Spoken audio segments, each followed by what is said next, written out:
শব্দের অর্থ কি? এই তো পোলা, পাটনা পোলা, ঠিক আছে, গুড। অলওয়েজ দি নাইস ফেস, মারহাবা, এন্ড নাইস ফ্যান্টাস্টিক লাফ, চমৎকার হাসি, মারহাবা কর। আরে বেটা ভাবিস না যে ইংলিশ, হ্যাঁ হ্যাঁ আমি ইংলিশ পারি না, কিছু পারি না, কিন্তু টোটালি চর্চা করি না, কারণ ইংলিশ পড়লে ভুল হয় বেশি। আর দুই চারটা লডর ফডর ইংলিশ যারা পারে তারাই রাসূলুল্লাহকে কাউ বই বলে। এমন ইংলিশ আমার দরকার না যে ইংলিশ শিখলে রাসূলুল্লাহর বিরুদ্ধে চলে যায়। আমার আমি ভাতে মাছে বাঙালি, আমার শুটকির ভর্তাই যথেষ্ট। যে পোলাও কুরমা হয় সুদের টাকার, সেই পোলাও কুরমাকে লাথি মারি। যে শিক্ষা রাসূলুল্লাহর বিরুদ্ধে যায় সেই শিক্ষাকে আমরা লাথি মারি। হাত তুলে বলুন ঠিক কিনা বলেন। রাসূল নিয়ে ছিলাম, রাসূল নিয়ে আছি, রাসূল নিয়ে থাকবো। সুন্নিরা টাকায় জীর্ণ শীর্ণ, দেহে জীর্ণ শীর্ণ হতে পারে, ব্যক্তি হিসেবে নগণ্য হতে পারে, টাকা পয়সায় অসহায় হতে পারে, সুন্নিদের একটা ঠিকানা, সেটা সোনার মদিনা। কথা বলেন ঠিক কিনা? শবে বরাত কিন্তু এবার বাংলাদেশের সবচেয়ে আনন্দ এবং মহব্বতের সাথে পালিত হয়েছে। কথা কোন ঠিক কিনা? ওরা বলছিল হালুয়া খাওয়া যাবে না, ওরা বলছিল হালুয়া রুটি খাওয়া বেদাত।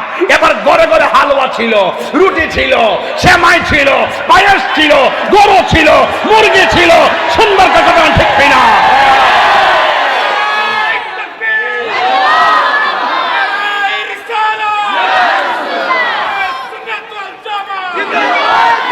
আমি যখন ভাই চেয়ারম্যান ভাই, আমি যখন প্রতিবাদ করছি, আমি বললাম যে হালুয়া খাওয়া জায়েজ আছে। রাসূল বলছেন আমি দুইটা জিনিসকে পছন্দ করি, একটা হলো হালুয়া, চিৎকার মেরে কোন সুবহানাল্লাহ, আরেকটা হলো মধু। আমার নবী বলছেন আমি এটাকে পছন্দ করি। এখন আমাকে প্রশ্ন করে হালুয়া খাওয়া বেদাত, আর এটা কোন দলিলে আছে? আমি বললাম যেই দলিলে, যেই রমজান মাসে ইফতারের সময় ছোলা বুট খাও, মুড়ি খাও, পেঁয়াজু খাও, যেই দলিলে ইফতারের টাইমে রমজান মাসে পেঁয়াজু, আলুর চপ, বেগুনি খাওয়া জায়েজ, সেই দলিলে শবে বরাতে হালুয়া রুটি খাওয়া জায়েজ।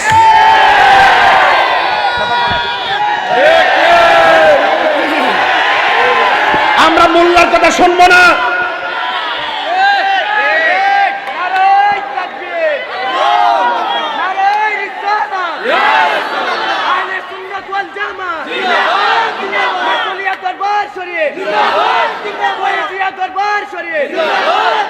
চেয়ারম্যান ভাই সাক্ষী রেখে বলে দেওয়া যায়, বিবেকটা জাগ্রত করেন, বিবেকটার উপরে গজব ফালাইয়েন না।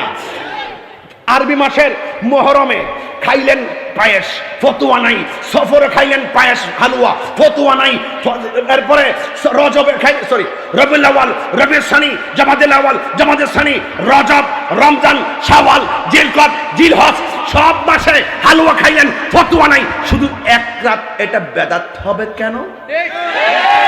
তাহলে বুঝতে হবে ডাল মে কুছ কালা হ্যায়।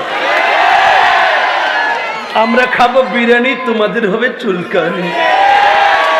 তোমরা দেখবা আগামীতে ঘরে ঘরে, আমি তো ঘোষণা দিছি আগামীতে শবে বরাতে আমার বাড়ির প্রোগ্রাম দিয়ে দিছি, বলছি যে পায়েস খাওয়াবো, হালুয়া খাওয়াবো, রুটি খাওয়াবো, এরপর বিশেষ ইবাদত করব, সবার দলে দলে নিয়ে গুরুস্থান মার কবর জিয়ারত করব, এরপরে সেহরি খাওয়ায় পরের দিন রোজা রাখবো ইনশাআল্লাহ। রাজি আছেন কিনা বলেন? রাগ তুলবেন না, মনে করেন যে আমি সব বাদ দালাইছি, আমি একটা বাপ ধরছি, কিন্তু ঈমান আকীদার ক্ষেত্রে আমি কোনো সান্দরে ছাড় দেই না। অকরে অত বড় হুজুর, মাইজলা হুজুর, সুডু হুজুর আমার নবীর বিরুদ্ধে কথা কইবেন, আর আমি তাহিরে আপনাকে সুমা দিব, এও আবার হবিগঞ্জের জমিন। আমি শুনছি কেডানে কিনে কাগজটা দিচ্ছে জেলা অফিসের স্যারের কাছে, তাহির হিসাবে আই থাকতো না, বন্ধ করে দিব। আরে বেটা কত বড় কলিজ হয়েছে আপনার, এই দেশটাকে আপনার একলা। ও আমরা নামই নাই দিকে মাঠটা ফাঁকা ফাঁকা বুঝতেছে, নামলে পলাইবার সুযোগ পাইবেন নি সোনার চান্দু। ও মা গো মামা গো মা গো, আমরা ওই যে ভাই আসিনি, আছে আছে আসি রে ভাই, আছে মারহাবা গো। আমরা কোনো ভয় পাবো না। রমজানের রোজা আজকে এবার আমি যুবকদেরকে উদ্বুদ্ধ করতেছি, কেড়ে দেন রমজান মাসের সামনে, তো এই মুহূর্তে কথা না বললে এটা হক আদায় হতো না। এই জন্য আমি 9টা দিন পরে রমজান আইব, এই মুহূর্তে দিয়ে ওয়াজ না করি, অন্য সমতা করতাম না। এই জন্য আমি বললাম যে পোলাপান রোজা থাকবা, সুন্দর করে দলে দলে হাতে ধরে ধরে তারাবির মসজিদে যাইবা ইনশাল্লাহ। ইনশাল্লাহ ইনশাল্লাহ কর, ইনশাল্লাহ কর। আমার পোলাপান্ডি কই, পোলাপান্ডি কই রে, পোলাপান্ডি কই? ইনশাল্লাহ বলো, ইনশাল্লাহ বলো, 3 বার বলো ইনশাল্লাহ। বলেন আল্লাহ, আরো মহব্বত, আল্লাহ আল্লাহ আল্লাহ। আপনি কবুল করুন, আপনি কবুল করুন, আপনি কবুল করুন, আপনি কবুল করুন। এই নিয়তের কারণে যদি রোজার আগে মারাও যায়, আল্লাহ আমাদের রোজা কবুল করে ফেলাইবে। নিয়তটা সঠিক করবেন। রাসূল বলছেন আস-সাওমু জুন্নাতুন। সুবহানাল্লাহ। এটার অর্থ কি? রোজা হলো ঢাল স্বরূপ। রোজা কি? এদিকে আসো। রোজা কি? ঢাল স্বরূপ। কেউ যদি কাউকে তলোয়ার দিয়ে আঘাত করে, না না, ধরেন, মনে করেন এটা ধরেন না, কষ্ট নিয়েন না, আমারটা মাথা হ্যাঁ বাড়ি দেন, আনান এটা দেন দেন না, এই যে ডাল, আঘাতটা কি দিয়ে ফিরিলাম জান না, এই যে। তো রোজা হলো গাছের ডালের মতন। কেউ যখন রোজা থাকবো, তার সামনে একজনে কইব সুদ খাইবি, সে বলবে আনা সায়েম, আমি রোজাদার। ঘুষ খাইবি, আনা সায়েম, আমি রোজাদার। মিথ্যা বলবি, আনা সায়েম, আমি রোজাদার। চুরি করবি, আনা সায়েম, আমি রোজাদার। জিনা করবি, আনা সায়েম, আমি রোজাদার। ঘুষ খাবি, আনা সায়েম, আমি রোজাদার। মুনাফিকি করবি, আনা সায়েম, আমি রোজাদার। মা বাবাকে কষ্ট দিবি, আনা সায়েম, আমি রোজাদার। তার সামনে যত পাপ আসুক, এই পাপ কাজের সামনে রোজাটা ডাল হয়ে দাঁড়ায়া পাপ কাজকে ফিরাই দিবে। এটার নাম রোজা। শুধুমাত্র সেহরি খাইছেন, ইফতার করছেন, এটার নাম রোজা না। এটার নাম রোজা না। রোজার ভিতরে বহুত কিছু আছে। চোখের রোজা আছে, হাতের রোজা আছে, পায়ের রোজা আছে, সর্বঙ্গ আছে। আপনার টাকা আছে 7.5 ভরি স্বর্ণ অথবা 52 তোলা রূপা, নাকি আপনার যদি মালিকানায় থাকে অথবা সেই পরিমাণ সম্পদ থাকলে আপনাকে যাকাত দিতে হবে। তখন আমার দেহের ভিতরে একটা কিডনি আছে না নাই? একটা না দুইটা? দাম কত হইব চেয়ারম্যান ভাই? ধরেন না 10 তখন তো পাওয়া যায় না। এখন বলে দাম কম। তুই যে আরেক সিনেমা হয়েছে দেন খুঁজা দেখা ফাঁসতে, কিডনি তো পয়েন্টই মিলে না। যে সমস্যা ইন্ডিয়া যাবে পাওয়া যায়, একটা দাম কম। কি তারে এমন জাতের, এমন আসলে কিডনিটা চিনে না আর কি। হ্যাঁ, কিডনি চিনে না, বুঝছেন? আমি বুঝছি তোমার কথা, বুঝছি। হ্যাঁ বুঝছে না, নতুন নতুন। এবার কি আপনাদেরকে খারাপ লাগতেছে নাকি? ওয়াজ কিন্তু এখনো ঢুকি নাই, ভূমিকায় আসি যে মারহাবা কন। হ্যাঁ যে কইলো কিডনি বলে হস্তা, আমি এটা জিনিসটা বুঝছি না। আমার কাছে যোগাযোগ করিস, ব্যবসাটা করুন তোর। আমার 2টা কিডনি আছে না নাই? দাম কত? 20 লাখ ধরেন না। 20 লাখ থেকে 10 দিতে টিয়া লাগবো, মনে মনে দলে টিয়া লাগবো নাকি? হের মতন দাম নাই, এটা কইবে।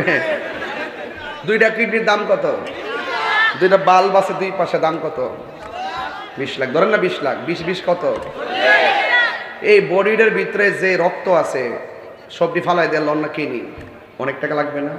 আচ্ছা, অল বডির মধ্যে আল্লাহ অনেক সম্পদ দিছে, একটা অঙ্গ গেলেগা বোঝা যায় এটার দাম কত। আরে বান্দা রে, ও বান্দা, শুধু শুকরিয়া আদায় কর বান্দা, যে জান সালামত বড় নিয়ামত আল্লাহ যে সুস্থ রাখছে। যুবক ভাইরা আমার, অল বডির যে সম্পদগুলো আছে, এই সম্পদগুলোর মালিক কেডা? দিছে কেডা?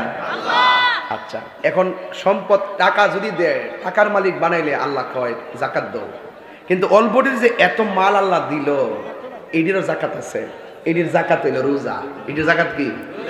তাহলে কেউ যদি প্রশ্ন করে দেহের জাকাত কি? রোজা। দেহের জাকাত কি? শিখেন না, দেহের জাকাত কি? তো আমাদের দেহের জাকাত দিতে হবে না? মারহাবা জোরে।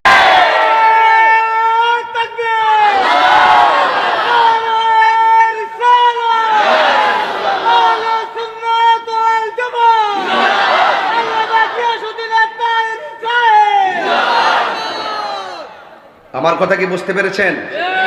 শুধুমাত্র ওয়াজ শুনতে, ঘটনা শুনতে আইসেন না। ওই ওয়াজের ভিতরে জিকির আজকার করবেন, নাচানাচি করবেন, হাসাহাসি করবেন, এটার জন্য আসবেন না। আমার ভক্ত যদি হন, সত্যিকার ভক্ত যদি হন, আমি যে আকীদাটা লালন করি সেই আকীদাটা ধরে রাখবেন। আমি চলে গেলে এই আকীদাটা প্রচার করবেন। আর যদি শুধু শুনবেন, এক কানে ঢুকাবেন আরেক কানে চলে যাবে, এটা আর চলবে না। সুন্নি জামাত এখন বুঝে গেছে স্বাধীনতার পরে যেই তামসা এখন দেখতেছি, যেদিন শাহপুরান ইয়ামনি রহমাতুল্লাহ আলাইহির মাজারে একসঙ্গে 84টা মাজারে যখন আগুন ধরে দিছে, লাঠি মেরেছে, ভাঙচুর করেছে, তখন সুন্নিরা বুঝতে হবে, জানতে হবে, ওয়াদা করতে হবে, বুকে বুক মিলাতে হবে, চোখে চোখ রাখতে হবে, হাতে হাত রাখতে হবে। জীবনের শেষ রক্তবিন্দু দিয়ে হলো আল্লাহর ওলির মাজারকে, সুন্নিয়তকে রক্ষা করব। কথা বলেন ঠিক?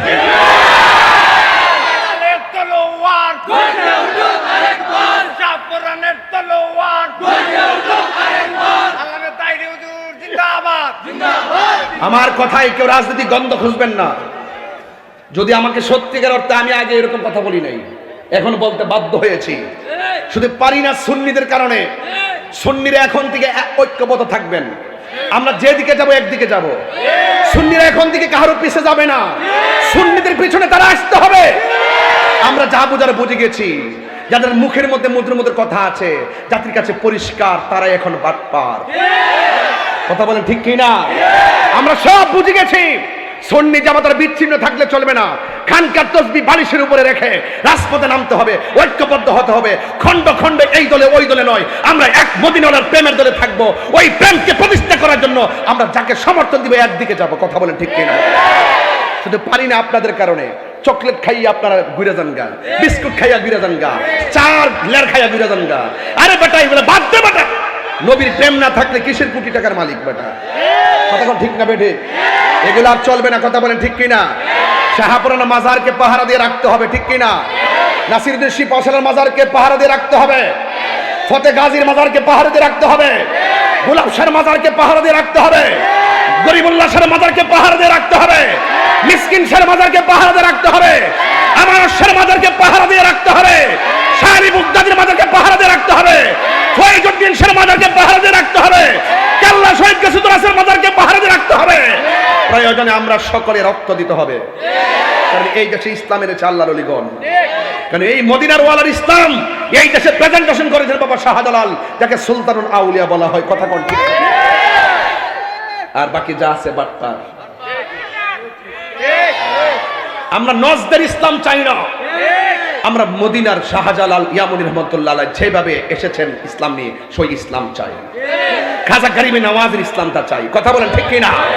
এই আদর্শের মধ্যে, এই চেতনার মধ্যে, এই ধর্ম পালনের মধ্যে কোনো ধরনের মারামারি নাই, কাটাকাটি নাই, হিংসা নাই, বোমাবাজি নাই, রাহাজানি নাই, সন্ত্রাসী নাই, চাঁদাবাজি নাই, আছে শুধু ভালোবাসা। যুবক, তোদের জন্য পারি না। তোদেরকে মাঠে ডাক দিলে পাওয়া যায় না। রাত্র বাজে কয়টা? 12:15।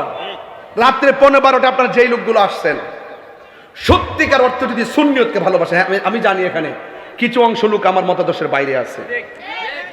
আমি জানি বাইরের লোকদেরকে বলবো, ভাই তোমার একটা বিবেক আছে, তোমার বিবেককে তুমি প্রশ্ন করো, তোমার বিবেককে তুমি প্রশ্ন করো। সাধারণ একটা কবরের মধ্যে লাথি দেওয়ার ক্ষমতা কারো আছে? তুমি ওলি আল্লাহর মাজার ভাঙ্গার ষড়যন্ত্র করছো, তোমার বিবেককে প্রশ্ন করো। তুমি দালালি করবা না, তুমি দলিলের জোরে চলবা। কথা বলা ঠিক কিনা? আমরা দলিলের জোরে চলবো, ঠিক কিনা বলেন? তাহলে আওয়াজ করে বলেন, ওলি আল্লাহর প্রেম, মহব্বত, ভালোবাসা আমরা চাই কি চাই না? কেউ রাগ করবেন না আমার কথায়। আল্লাহ রাব্বুল আলামিন